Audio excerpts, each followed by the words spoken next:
प्रत्येक माह के कृष्ण और शुक्ल पक्ष की एकादशी तिथि जगत के पालनहार भगवान विष्णु को समर्पित होती है। इस दिन साधक व्रत रख लक्ष्मी नारायण जी की भक्ति भाव से पूजा करते हैं। इस व्रत के पुण्य प्रताप से साधक की हर मनोकामना पूरी होती है, साथ ही जीवन में व्याप्त सभी प्रकार के संकटों से मुक्ति मिलती है।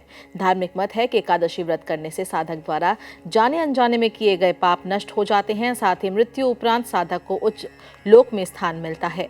आइए देवशयनी एकादशी के बारे में सब कुछ जानते हैं। हर साल आषाढ़ माह के शुक्ल पक्ष की दशमी तिथि के अगले दिन देवशयनी एकादशी मनाई जाती है।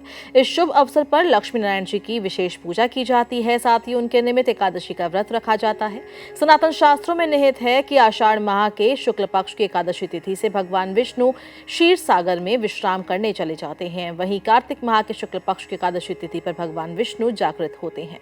इस दिन देव उठनी एकादशी मनाई जाती है। वैदिक पंचांग के अनुसार आषाढ़ माह के शुक्ल पक्ष की एकादशी तिथि की शुरुआत 24 जुलाई को सुबह 9:12 पर होगी। वहीं एकादशी तिथि 25 जुलाई को दिन में 11:34 तक है। सनातन धर्म में उदया तिथि मान है, इसके लिए 25 जुलाई को देवशयनी एकादशी मनाई जाएगी।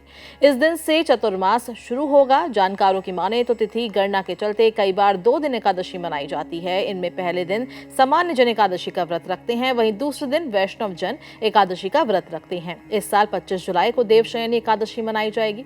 देवशयनी एकादशी का पारण 26 जुलाई के दिन किया जाएगा। 26 जुलाई को सुबह 5:39 से लेकर सुबह 8:22 के मध्य साधक स्नान ध्यान कर विधि विधान से लक्ष्मी नारायण जी की पूजा करें। इसके बाद अन्न का दान कर एकादशी का पारण करें। आषाढ़ माह के शुक्ल पक्ष की एकादशी तिथि पर ब्रह्म और इंद्र योग समेत कई मंगलकारी संयोग बन रहे हैं। वहीं देवशयनी एकादशी पर शिववास योग का भी निर्माण हो रहा है। इन योग में लक्ष्मी नारायण जी की पूजा करने से साधक को मनचाहा वरदान मिलेगा।